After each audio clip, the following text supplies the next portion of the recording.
so I guess we sit down. Sit down. Okay, team. We stand. We sit down. Front row, sit down. Here we go. How's that? Are you supposed to be looking as if you're enjoying it? Yes, definitely. We have been enjoying ourselves in spite of appearances. How does that feel to you, artists?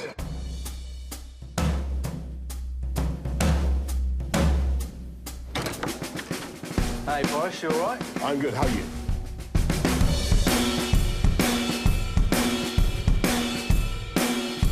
He's completely unlike any prime minister that we've had in modern times.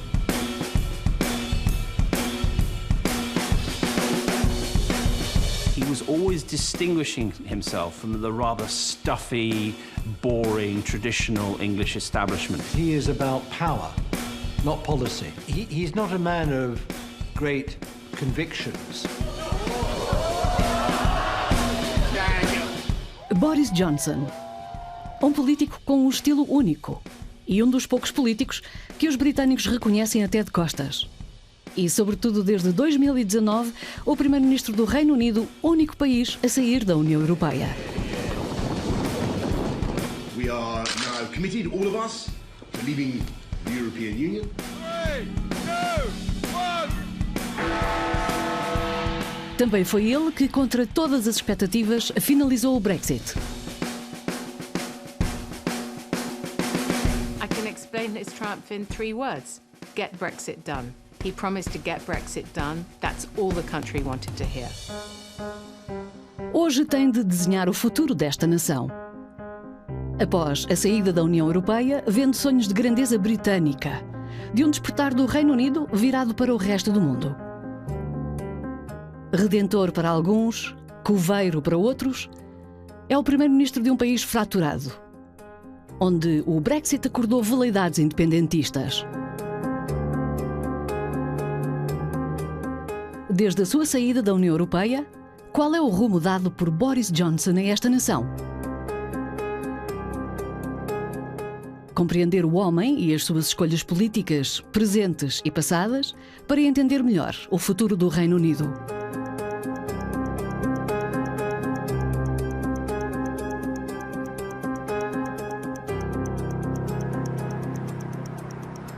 Para saber onde Boris Johnson conduz o Reino Unido, temos de começar a história em dezembro de 2019, o dia dos resultados das eleições legislativas. Good evening and welcome to the BBC News at 6 from Downing Street, where Boris Johnson has promised to repay the trust of voters after leading the Conservatives to an extraordinary election victory. I think Boris Johnson woke up with some surprise, in a way. I don't think many people imagined when he took over as Prime Minister back in the summer that he would gain such a large majority. Uma vitória que é a culminação de 4 anos de Brexit e uma das suas melhores jogadas de póquer. Boris Johnson foi quem apresentou e fez ganhar o referendo sobre a saída da União Europeia em 2016, que foi nomeado como primeiro-ministro em julho de 2019 e que 3 meses depois volta a pôr o seu título em jogo ao adiar as eleições legislativas. Uma aposta estratégica e arriscada para escapar ao bloqueio parlamentar. Uma vitória, mas num país fraturado.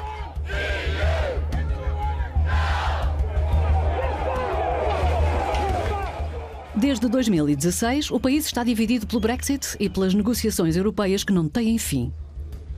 A antecessora de Boris Johnson, Theresa May, perdeu mesmo o seu cargo. Theresa May was in a minority government, and Boris Johnson forced through a decision in Parliament to have a general election. He managed to go from a situation where he was in a minority government, in a weak position in the negotiating table, to one where he had a majority of 80 in Parliament, and really the mandate of the country to implement his Brexit and his vision for the future.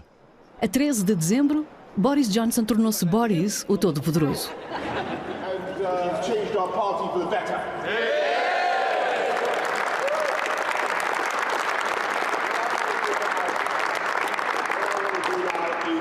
Work with you to change our whole country better.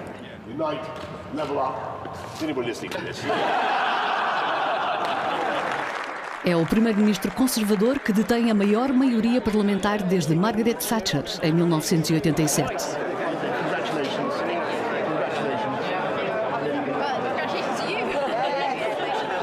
Para chegar a esta vitória, Boris Johnson impôs o seu método. Correr riscos primeiro, seguido por um sentido de encenação. Let's do this.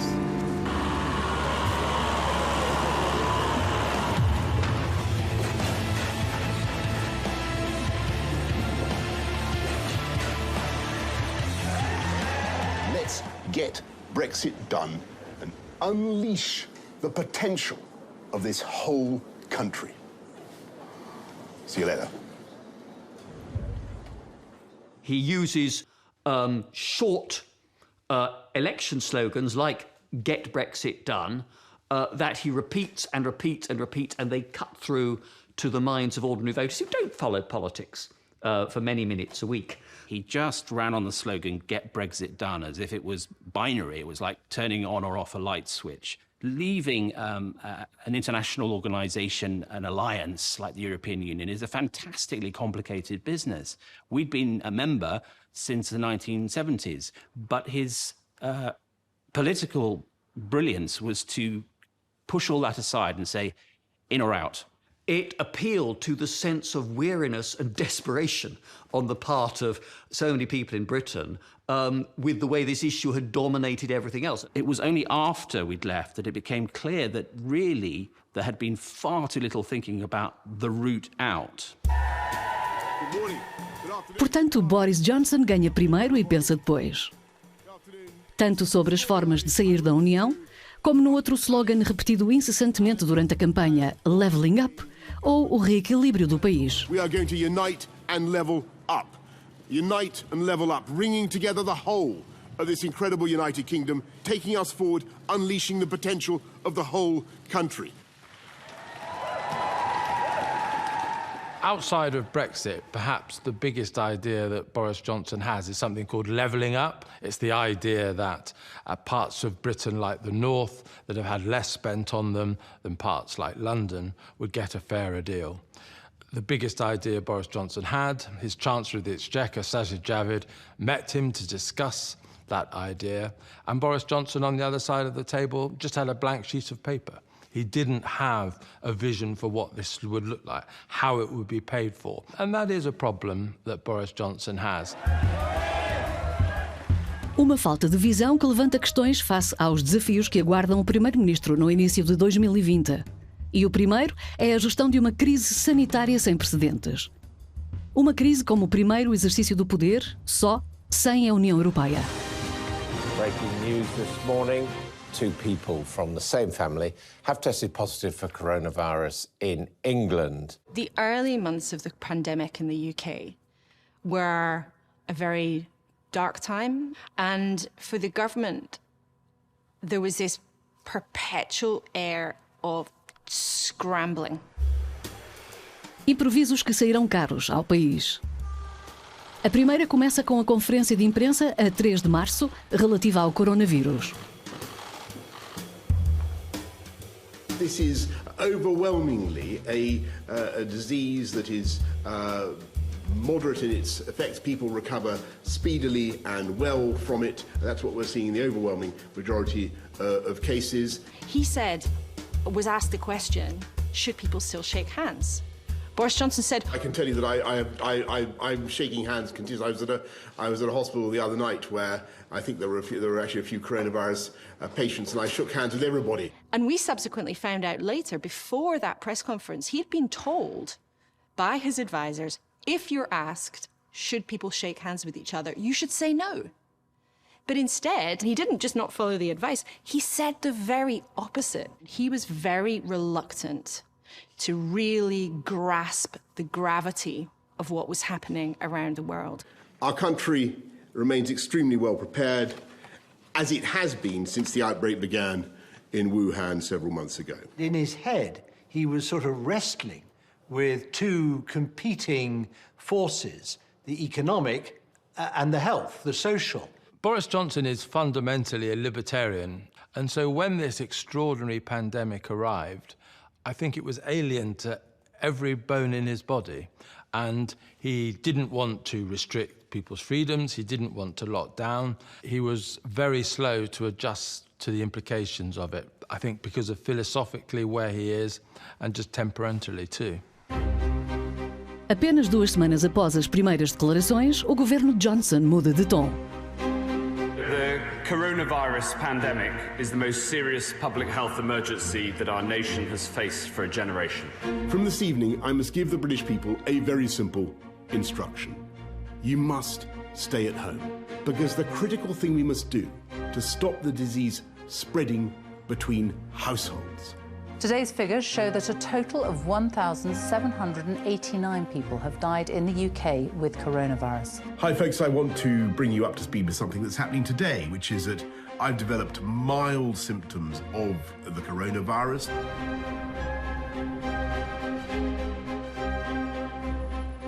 The United Kingdom is the first European state to record more than 100,000 deaths linked to the pandemic. And according to the University of Oxford, the UK has one of the highest COVID death rates anywhere in the world. Uma consciencialização tardia e um preço mais elevado para pagar. Mas, como de costume, com Boris Johnson, mesmo durante a tempestade, encontra uma forma de recuperar. Tenta uma estratégia mais arriscada que outros países europeus. Apostar tudo no desenvolvimento das vacinas. I think Boris Johnson had understood that a pandemic is not a problem that you manage. It's a campaign you have to win. And he brought campaigning techniques to the issue of vaccines, not wasting too much time on due diligence, but on concentrating on results. There were several risks that the government took when it came to how they went about the vaccination programme. So they brought in people from the private sector. They were basically given a blank cheque by the Treasury, very unusual in British politics. Spend what you need, invest in as many different vaccines as you possibly can, make sure that the UK is at the front of the queue. O governo pré-encomenda centenas de milhões de doses antes do resto do mundo, junto dos laboratórios em todo o mundo.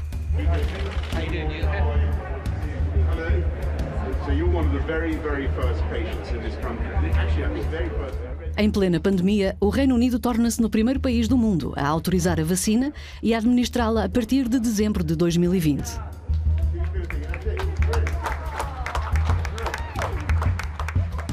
Of course, there's one huge difference compared to last year. We're now rolling out the biggest vaccination programme in our history. So far, we in the UK have vaccinated more people than in the rest of Europe combined. Por detrás da corrida às vacinas, joga-se também uma competição muda entre a União Europeia e o Reino Unido. Perante os bloqueios europeus, que decidem encomendar em conjunto, o governo de Johnson adota a estratégia do lobo solitário.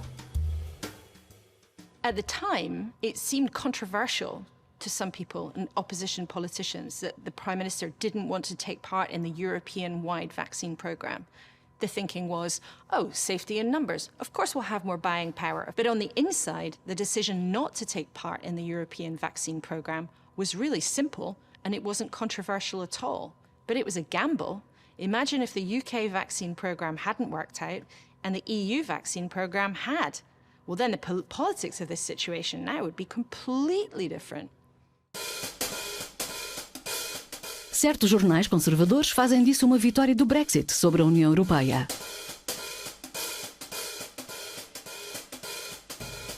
Britain could have done it as a member of the EU, funding the scientific research, funding the development of vaccines. None of that would have been prevented by the European Union. But the fact that he was able to do it outside the EU has been used as an additional justification for leaving the EU. Portanto, Boris Johnson conseguiu transformar a gestão caótica da crise numa vitória política. Uma capacidade de recuperar é uma das numerosas facetas da sua personalidade.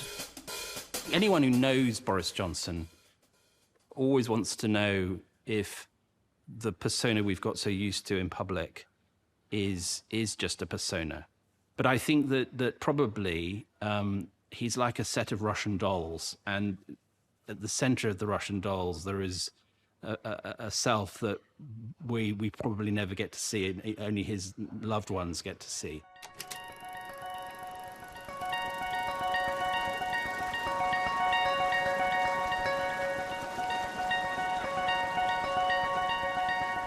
A mais pequena das matrioscas deve encontrar-se na infância. Numa família atípica e boémia, com 4 irmãos e irmãs, encarnação de uma certa burguesia internacional e educada num espírito de competição. You know, my father's very... I love his ambition, and he refuses to be constrained. I think he's not satisfied that one son is Prime Minister. I think he wants at least 2 sons to be Prime Minister.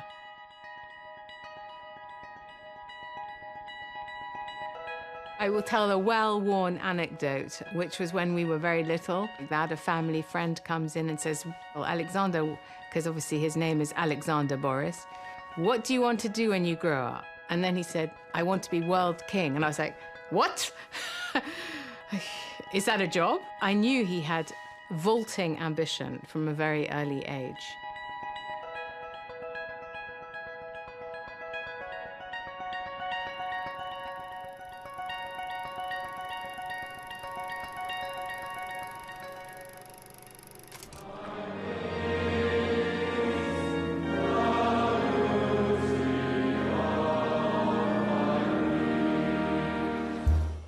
Uma ambição, a sua e da sua família, que o levarão aos bancos de Eton e Oxford, 2 das escolas e universidades mais elitistas do país.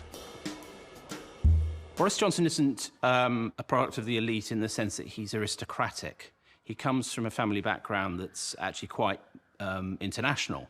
He has Turkish blood. His father, Stanley, was a member of the European Parliament. But when he goes to Eton, he sees that there is the opportunity to become part of the future ruling elite, and he seizes it. And then quickly off to Oxford University, where he does exactly the same thing. He's a member of all the important clubs. He's president of the Oxford Union Debating Society, which has produced many, many senior politicians. I was editor of the Daily Telegraph newspaper, and I went up to speak in a debate at the Oxford Union. And Boris Johnson, whom I'd never heard of, was president of the Oxford Union. Honourable members wishing to vote in favour of the motion will occupy the benches on my right. Honourable members voting against the motion will sit on the benches on my left. Boris, even in those days, he had something of the manner of an emperor. I could see that here was a brilliant and immensely popular entertainer. Saber divertir e manter registro simultaneamente. Qualidades que Max Hastings vai explorar alguns anos depois. Contrata-o como correspondente em Bruxelas, na redação do Daily Telegraph, dos mais importantes jornais conservadores britânicos. Readers of the Daily Telegraph, they loved his stories from Brussels about how the EU was planning to make illegal British curb bananas or something. And all these stories about the threat to the British sausage, they were very funny.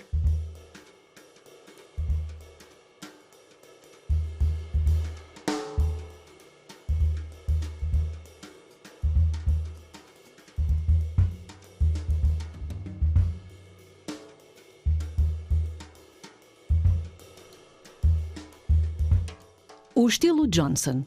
Estilo animado, à custa da exatidão e dos factos, do qual Sonia Purnell foi testemunha privilegiada. No início dos anos 90, partilhou o mesmo gabinete que Boris Johnson no Daily Telegraph.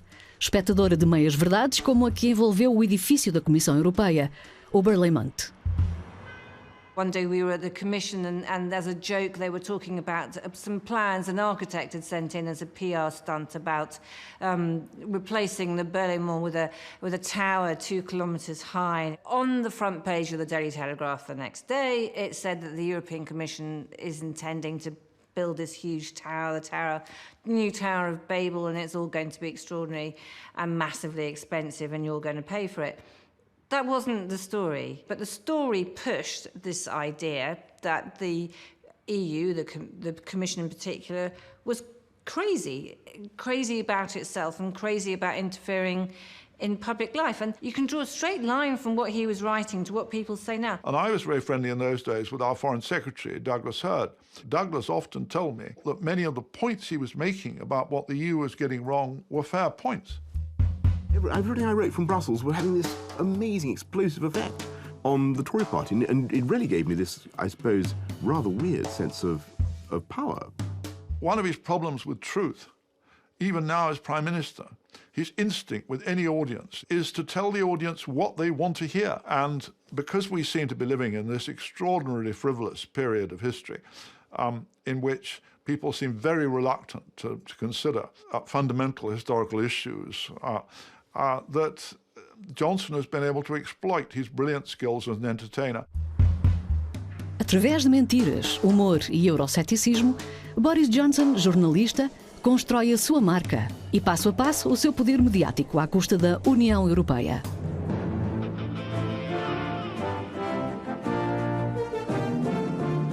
It was this weird kind of spaceship floating above reality, full of people quaffing Cremant d'Alsace, you know, this wonderful sparkling wine, and a weird collection of kind of German former SS stormtroopers and Greens walking around in lederhosen, and former Italian porn stars and God knows what. It was this gallery of eccentrics and, you know, in many ways a wonderful place to go and observe human life, but not exactly a convincing legislature.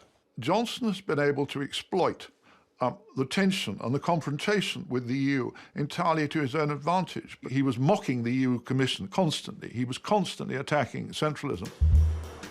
Apesar das verdades aproximadas, no final dos anos 90, Boris Johnson assume a liderança da célebre revista conservadora The Spectator. Em 2001, entra na política, acumulando assim as funções de editor-chefe e de deputado. I'm thrilled beyond my wildest dreams. Thank you, Reina, for turning up. Uma mistura de géneros surpreendente, que continuará durante cerca de 7 anos, até se tornar presidente da Câmara de Londres em 2008. O toque Johnson, homem orquestra, jornalista, político e até estrela de televisão. Hello, ladies and gentlemen. Boris Johnson! How are you? Good to see you. How to see you? Who would like to see Boris's lap? Here we go. Well, that was a start. It's already been made clear to me by my coach. Stick. I'm the worst driver he's ever made. You've got to aim for the apex. Aim for the apex. Faz a sua publicidade em emissões de entretenimento da BBC, como Top Gear, ou na muito popular novela EastEnders.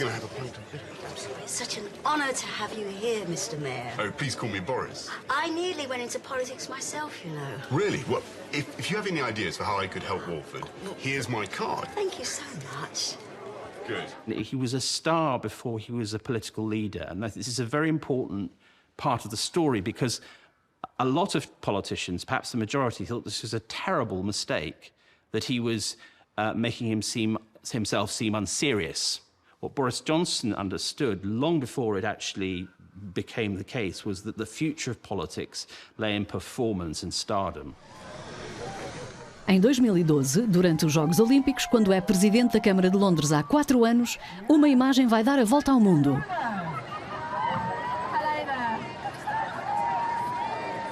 Boris Johnson had a brilliant Olympics. He looked like he was fun. This way! Boris, this way!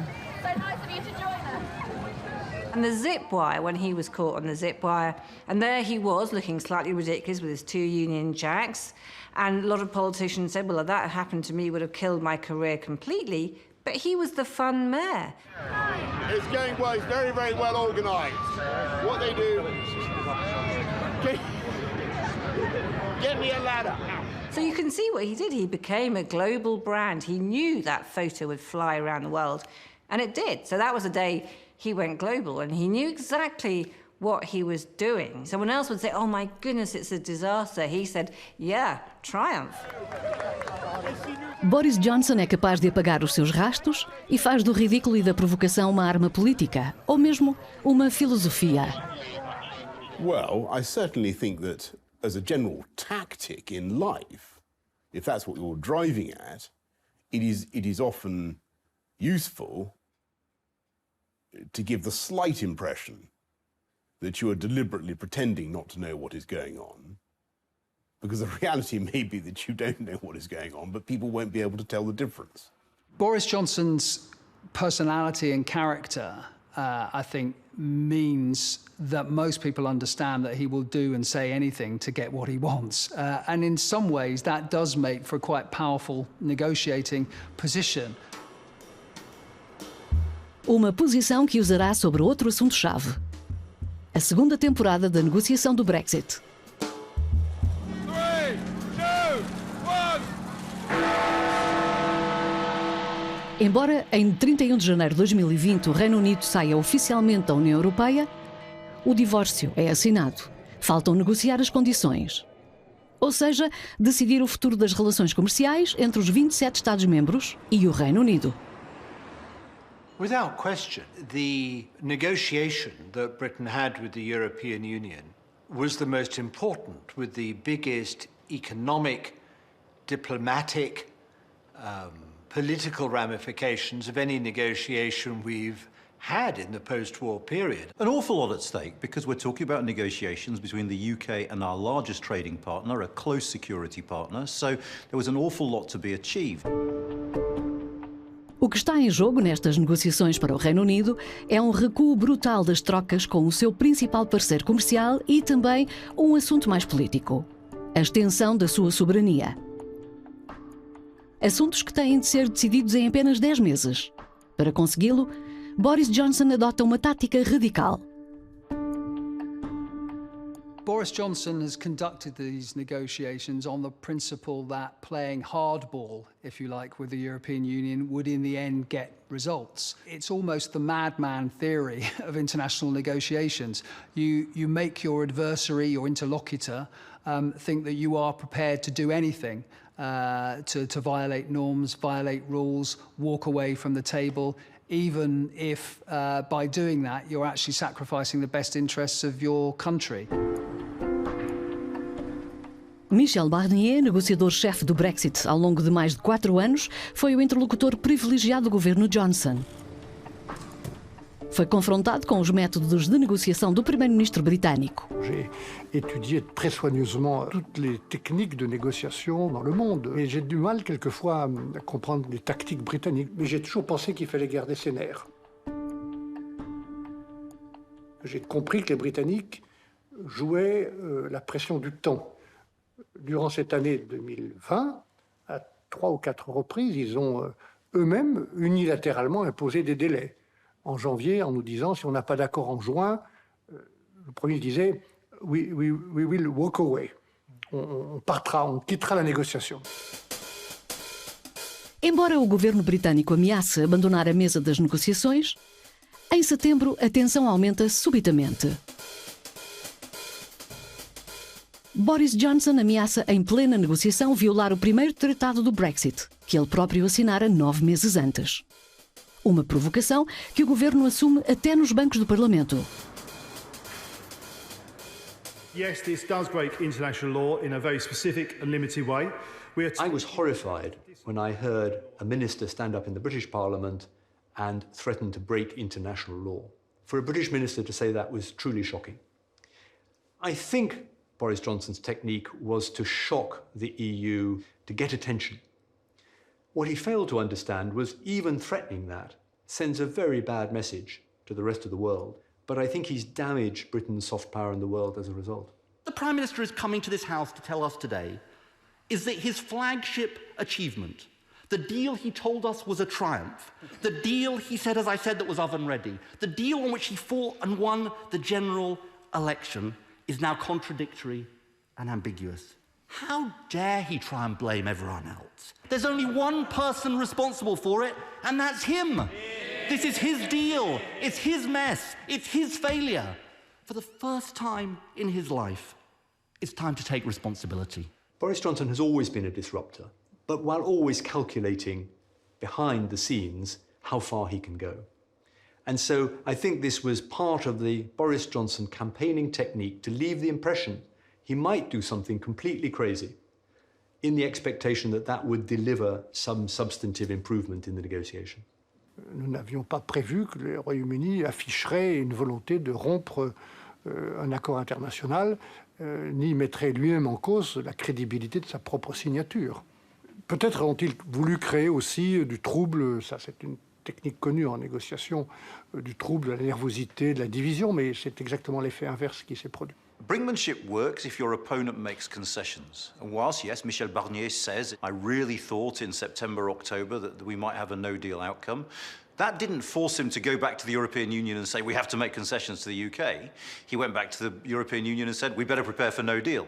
So in that sense, brinkmanship didn't work. It didn't shift the position of his opponent. But remember always, when it comes to Boris Johnson, he has half an eye on the EU audience and half an eye on the domestic audience. And actually there is evidence to suggest that this kind of bluster, this kind of loud language, that goes down well with many in his electoral coalition.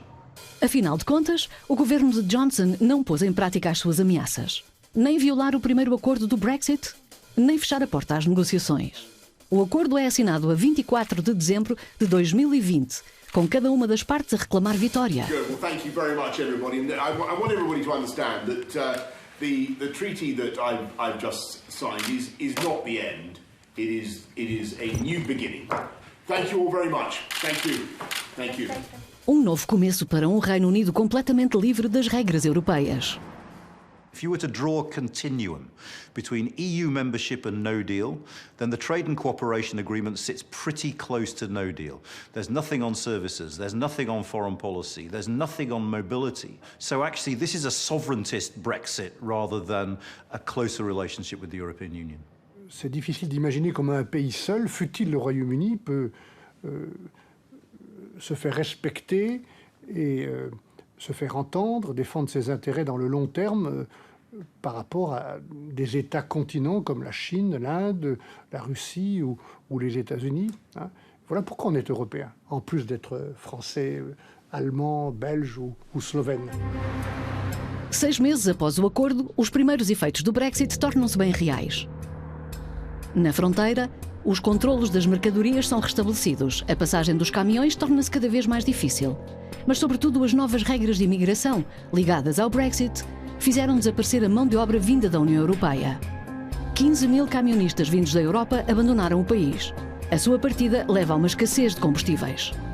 As estações de serviço fecham umas atrás das outras e os corredores dos supermercados, com a falta de abastecimento, ficam vazios. Leaving the European Union is, by all accounts, economically damaging. If you look at what economists say, we're talking about a kind of 4% decline in GDP over the next 10, 15 years. There is no really well-respected economist that thinks that this is going to be beneficial for the UK. There is no respected economist who thinks that trade deals, even with the United States, India, China, are going to make up for the fact that we will lose trade with our biggest single trading partner. Não é bem essa a forma de pensar de Boris Johnson e de uma grande parte dos que apoiaram e construíram o Brexit.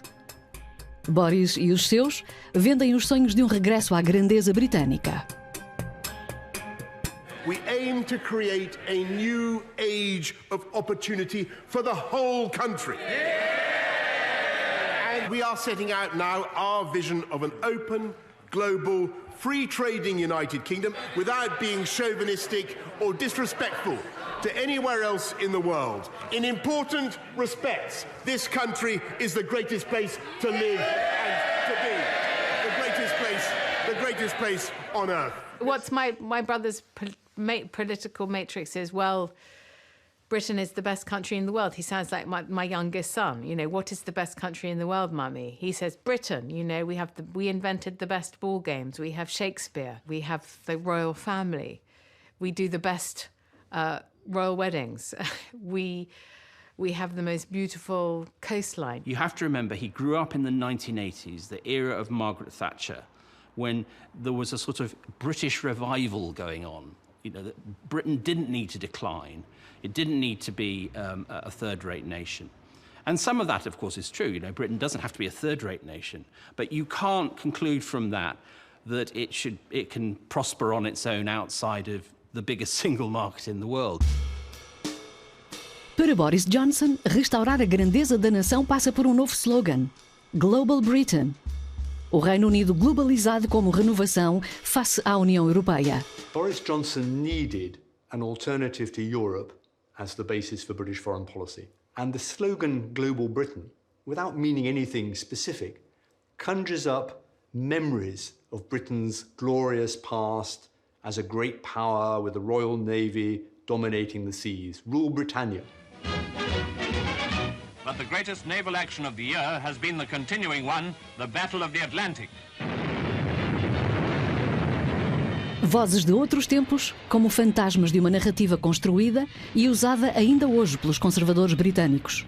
A de um país que nunca se deixou vergar, que venceu a Segunda Guerra Mundial. V for victory or vengeance. Like Winston Churchill, we have faith in ultimate victory, but it will mean blood and toil and sweat and tears. Uma narrativa política que parece um romance familiar, a de um império que foi um dos mais poderosos do mundo até meados do século XX. Composto por mais de 50 nações, que, cada uma à sua maneira, prestavam homenagem à rainha. 1,000 youngsters took part in this gathering. Australia is the home of the Queen just as much as Britain. I think there's always been a view that Europe was too small a stage for Britain to play on. And that actually, because of our imperial past, we had connections with other countries all over the world that could be leveraged to our diplomatic and economic advantage. Key part of global Britain, of course, is trade. This is the idea that post-Brexit, the UK will benefit by signing trade deals around the world with the Chinese, with the Indians, the Americans, the Australians, the New Zealanders. It is very important politically for the British government to be able to say, look, we've signed deals with all this country, because this shows that we're global, we're being taken seriously again. Abandonar a União Europeia para se virar para o mundo anglo-saxónico e muito particularmente para o amigo americano e pôr em primeiro plano a eterna relação dita especial. Uma relação que começou a escrever-se para Boris Johnson com a presidência de Donald Trump.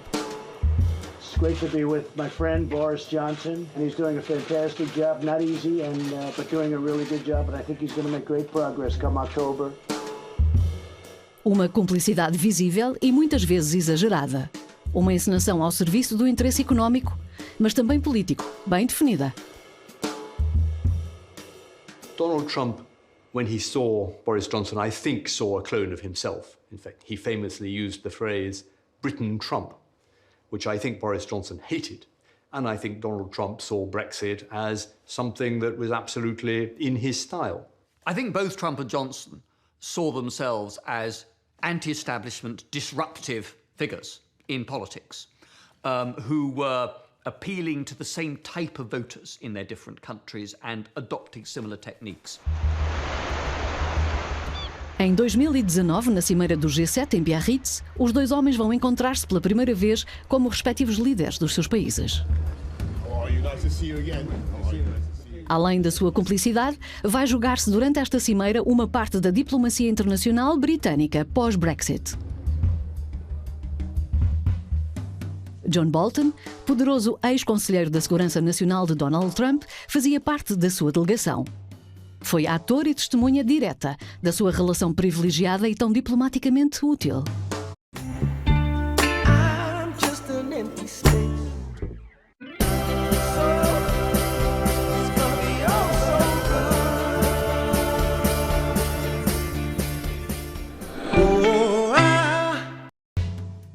The G7 was designed to coordinate the West, originally on economic issues, but then on broader political issues. When Russia came in, it was because of the hope, the expectation they would become more like the West, and they didn't, so they were expelled. Well, at the Biarritz G7 in 2019, Trump did want to bring Russia back into the group, and I think it was accurate that everybody else thought it was a bad idea.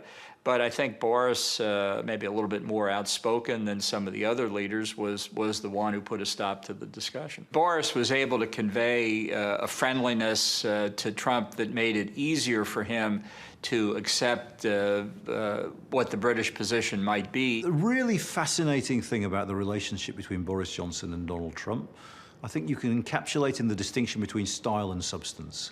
That we're going to show the old guard a new way of governing and sort of, throw out the old rule book and do things differently. When it came to substance, however, they had very little they could agree on. If you think about the foreign policy agenda, whether it's Russia, whether it's dealing with Iran, whether it's dealing with China, whether it's multilateralism, whether it's the future of NATO, Boris Johnson and Donald Trump disagreed.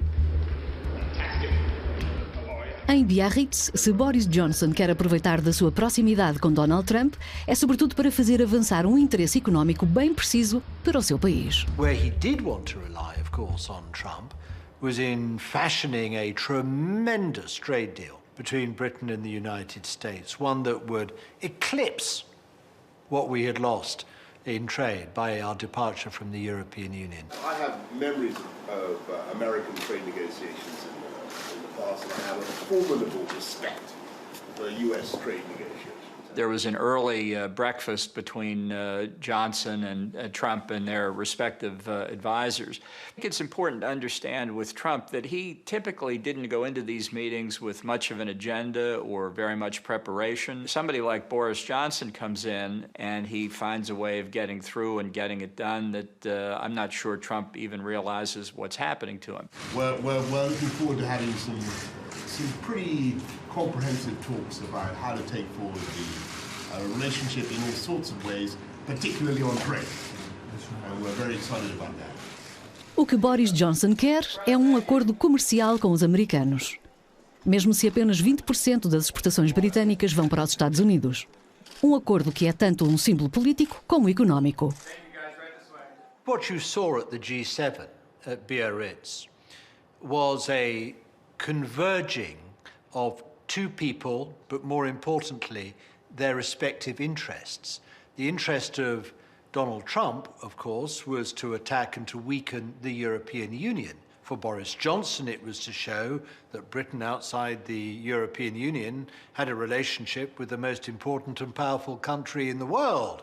And we also wanted, of course, a trade agreement with the United States in order to show the Europeans that we could be just as big and just as good and powerful outside their club.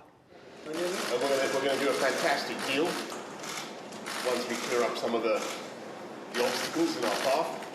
So thank you very much. See you later. Thank you. Problem is, the Americans are extremely tough trade negotiators, and Britain outside the EU is quite a small economy. And so, for the Americans, they have higher priorities, for example, the European Union Free Trade Agreement, and Britain comes some way down the list. I think Boris Johnson hoped that his close relations with Donald Trump would push Britain back up the list to the top. That didn't happen, and with Joe Biden, I see no intention to give Britain priority on a free trade agreement. 2 anos e meio após a cimeira do G7, o acordo comercial com os americanos está num impasse.